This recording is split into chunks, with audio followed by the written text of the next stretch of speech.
àwọn táwa máa wojú wọn máa pọ̀ because nǹkan tó tẹ̀ tó wá dùn mí jù ní àtàwọn CAC kọ sí ọ̀rọ̀ yìí mo náwọn CAC tó jẹ́ prophet dáadáa mo eléyìí sà ẹ gbàgbé pé nìkan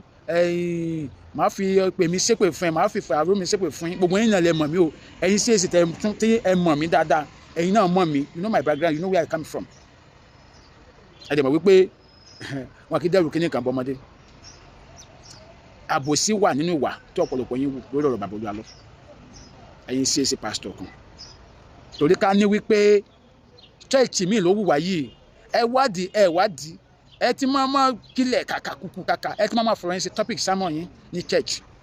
níbo lè wà lágbàtọ̀ rẹ̀ ti ṣẹlẹ̀ ń sìn tẹ́lẹ̀ advice bàbá Olúalọ kí wọ́n gbé ìgbésẹ̀ tó yẹ tẹ́ bá máa lọ tẹ́ bá máa bọ̀ ẹ máa ní ẹ máa fi pe yín fàmílì yín báwọn yẹn ṣe pé gbogbo wọn tí ò wà bàbílíkà tẹ̀ ń ṣe wà tí ò wà bàbílíkà tẹ̀ ń wù so ẹ máa ní láti gbàtọ̀ rẹ̀ ti ṣẹlẹ̀ ń sìn kò sẹ́nu ẹni tí ẹnu yín ká bàbá Olúalọ nù yín tẹ́lẹ̀ bá sọ̀rọ̀ kó dùn àwọn àna ẹ̀ náà sí ẹ gbọ́ sí àbí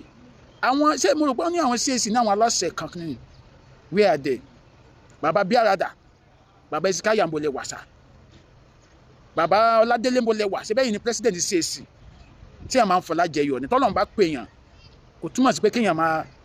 kó sọmọ èèyàn ẹgbẹ́ kó sọ di ẹ̀sìn kó máa gùn àwọn táyì mi máa ń sọ yẹn pé àwọn Christian àwọn men of God Nigeria àwọn ti Christianity tí wọ́n bá ń sin practice Christianity ó yàtọ̀ sí báwọn àwọn tó kù lágbàáyé sin practice ẹ̀ òyìnbó will never do this òyìnbó ò ní behave gbélé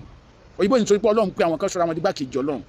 mi ò bú anybody o èmi kì í sin give advice ni I'm also a Christian devoted one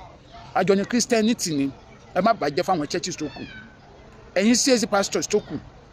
ẹ sọ̀rọ̀ lórí ọ̀rọ̀ yìí mi ní kẹ́ drag bàbá Olúalọ unnecessarily lórí social media wọ́n yẹ advice wọn àwọn táwọn ní social media a ní láti mọ̀ ìchìnpa ìlọ títí ju pé kí wọ́n kàn lọ sọ́dọ̀ àwọn àna wọn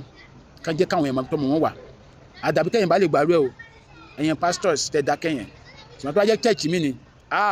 tẹ́ bá ti kó sùn tí ń sọnù báyìí